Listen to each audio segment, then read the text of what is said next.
Hallo, gestern habe ich einen lange gehegten Plan in die Tat umgesetzt.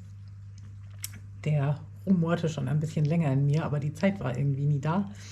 Und jetzt war das endlich soweit.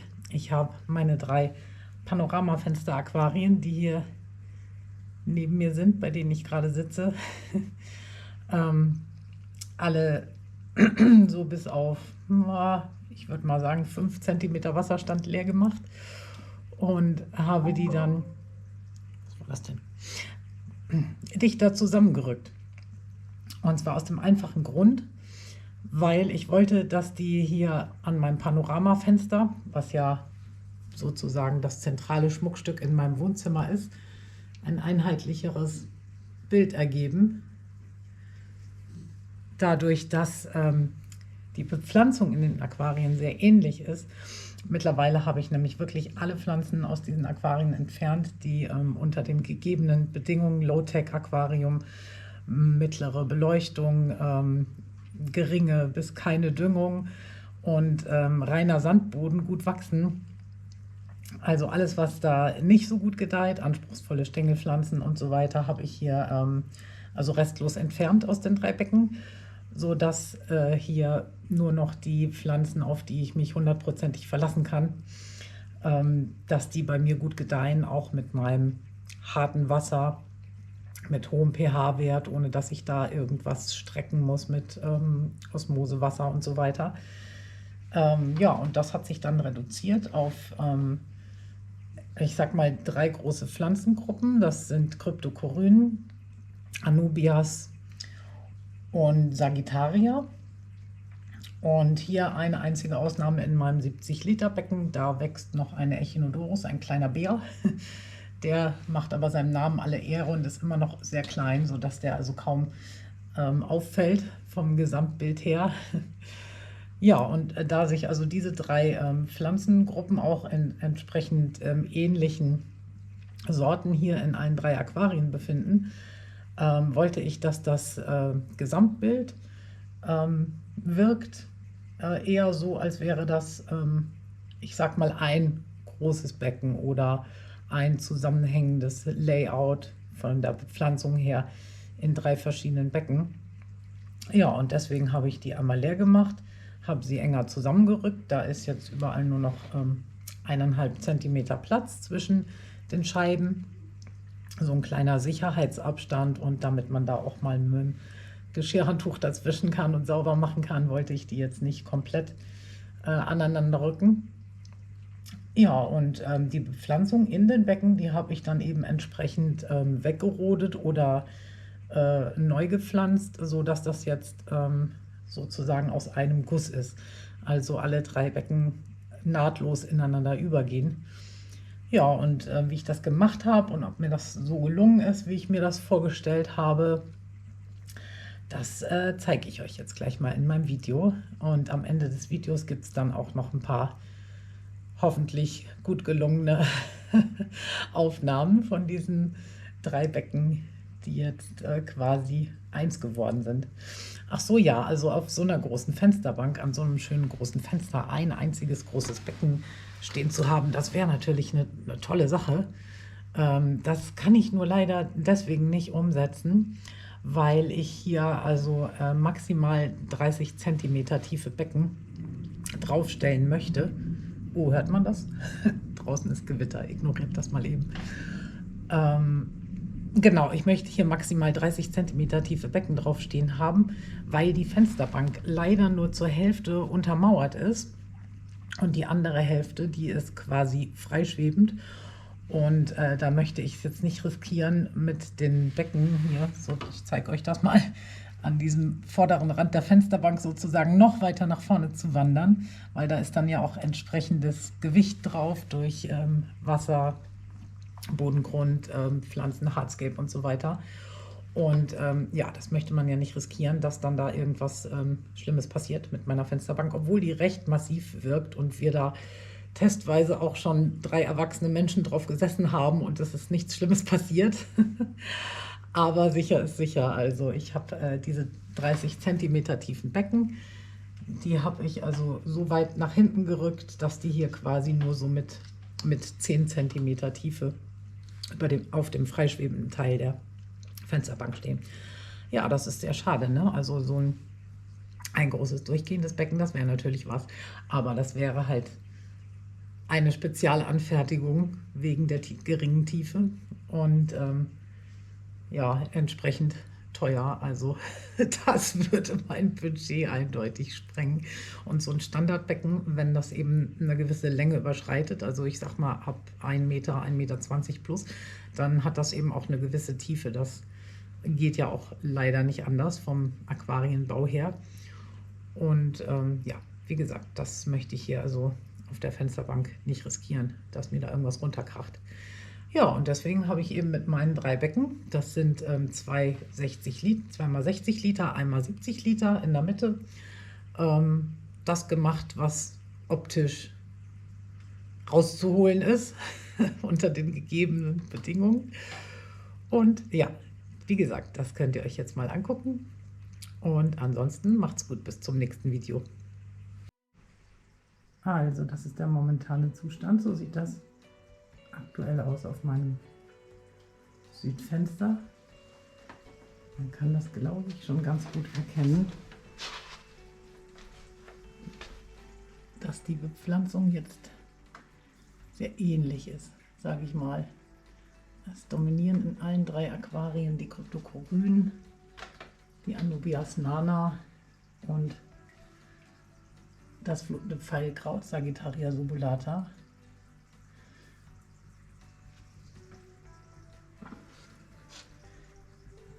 Dieses Aquarium hier fällt so ein bisschen aus dem Muster raus, weil sich hier drin die Entler-Guppi-Männchen und die Guppi-Babys befinden. Aber ich sag mal, das fällt auch nur auf, wenn man nah rangeht. Wenn man sich die 3 Aquarien von weitem betrachtet, dann sieht das sowohl von der Bepflanzung als auch vom Besatz her sehr einheitlich aus. Und genau deswegen starte ich jetzt mal mein Experiment. Mal sehen, wie das wird. So, ich fange mal auf der linken Seite an. Ich werde mal, ja, ich würde sagen, 2/3 Wasser sind das ungefähr rausholen und schauen, ob ich das Becken dann vielleicht schon bewegt kriege. Das Becken hier hat den niedrigsten Bodengrund von den 3 hier auf dem Fensterbrett. Das ist gut, das sind immer noch 5 cm bestimmt. Aber so ein nasser Sandboden, der wiegt ja auch ordentlich was.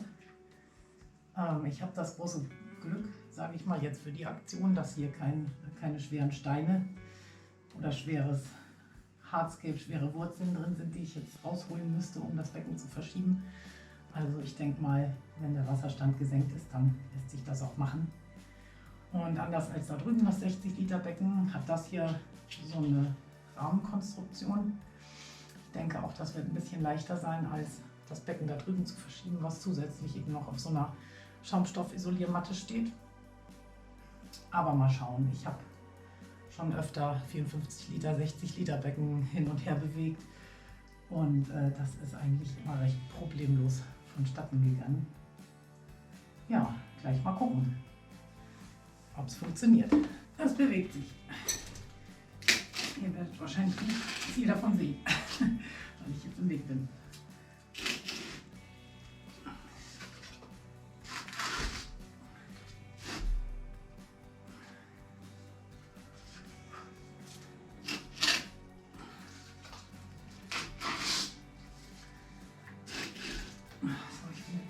Vorsichtig. Ich will ja nicht, dass die Becken hier aneinander ditchen. Also so ein Zentimeterchen wird dazwischen wohl bleiben müssen als Sicherheitsabstand. Ja, ich glaube, so ist gut. Ja, ist immer noch. Also, wenn man schon mal das ganze Wasser abgelassen hat, kann auch pingelig sein. Dann hole ich jetzt einfach mal mein Zentimetermaß und schaue, ob vorne und hinten gleich viel Abstand ist. So.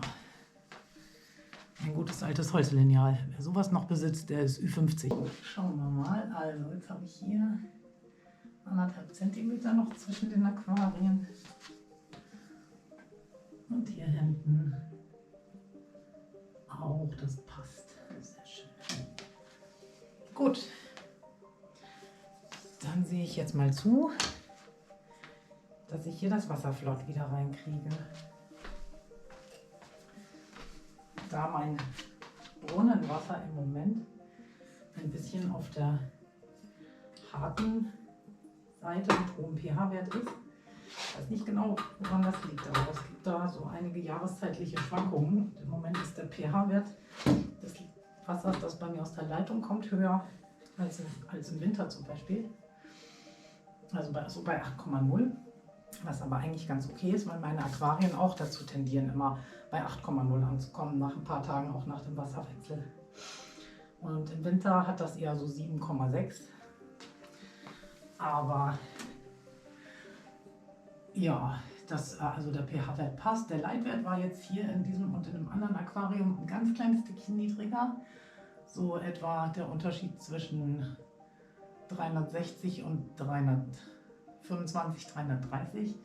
Deswegen werde ich das jetzt mit ein ganz klein wenig Osmosewasser verschneiden, um dann am Ende eben, wenn dieser große Wasserwechsel vollzogen ist, wieder bei demselben pH-Wert zu landen, so um 8,0 und auch bei demselben Leitwert, der eben hier so, ich muss nochmal auf mein Zettelchen gucken, aber ich glaube es war 325 oder 27 war. Ja, dann lege ich mal los. Das Osmosewasser gleich noch mit rein.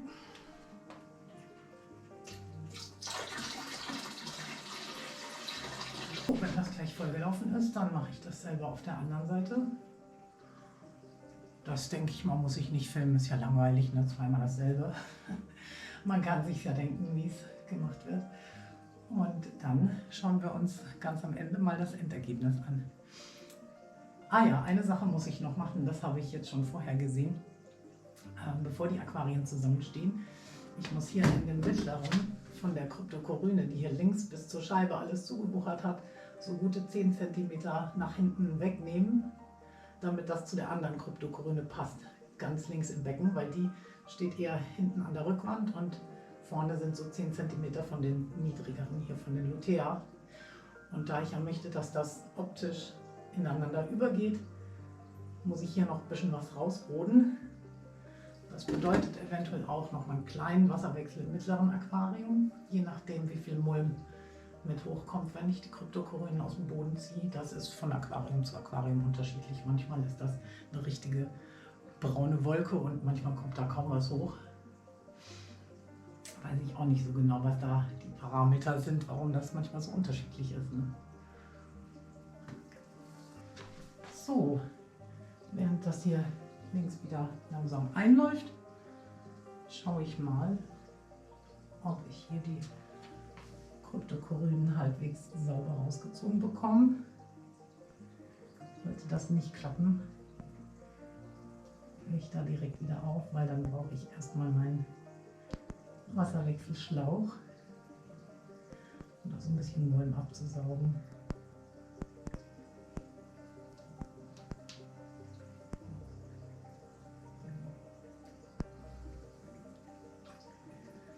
So, ich werde die übrigens nicht alle wegwerfen, die Pflanzen, die ich jetzt raushole.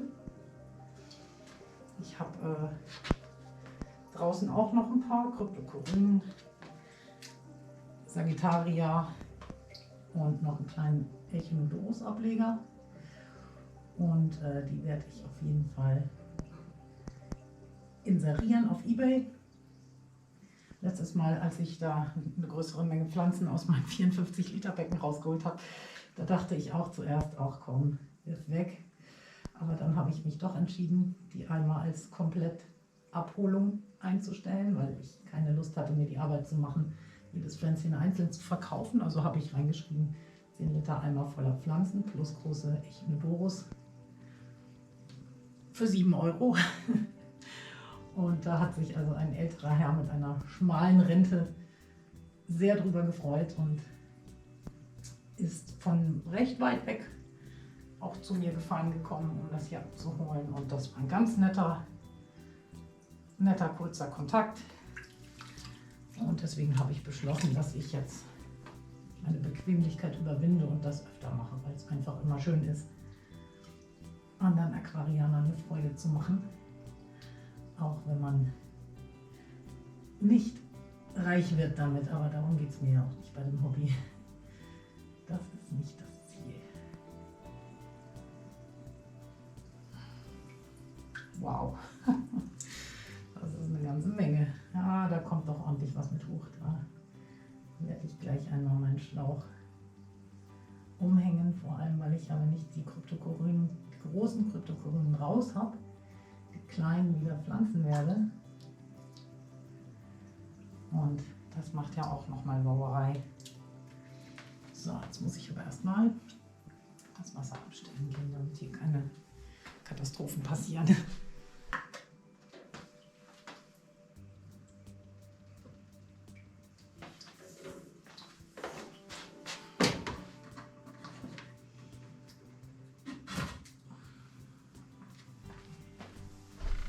Das ist doch besser. Aufgewühlte Mulm, ein bisschen mit abgesaugt wird beim Arbeiten. Weil wenn ich fertig bin, will ich ja auch nicht stundenlang warten müssen, bis ich selber gucken kann, wie das geworden ist und es euch zeigen kann.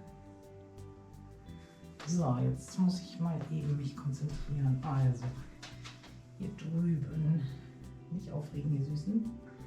Wenn die Kryptokoryne sich wieder aufgerichtet hat, dann geht die ungefähr bis hier. Ja, das sind gute 10 cm Rückwand. Und hier. Was bist du? Bist du eine Venti oder eine Lutea? Nee, du bist eine Lutea. Und hier, ja, also dieser Büschel hier, der ist auf jeden Fall noch zu weit vorne optisch. Mal sehen. Ah ja, das ist. Oh, da kommt auch noch mal ordentlich was mit. Deswegen wachsen meine Pflanzen so gut. Ne? Das ist alles im Bodengrund verstaut sozusagen, dieser ganze Mulm. Und dient den Pflanzenwurzeln als Nahrung. Also meine Kryptokorynen, die haben noch nie eine Bodengrunddüngung gesehen. Die kommen sehr gut ohne aus, weil der Pullfiltersand sich eben im Laufe der Zeit richtig schön anreichert und ja, zu einem guten Nährboden, wenn man so will, wird. Oha, jetzt habe ich viel rausgeholt. Jetzt wird man, vermute ich mal, meinen Schwammfilter sehen, der vorher gut versteckt war. Ja, das sehe ich jetzt schon. So, das ist ja schön. Ich will ja hier die Kryptokoryne Lutea haben und da haben sich schon einige Luteas in die großen Venti reingeschafft sozusagen. Die können da direkt bleiben.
Reicht das?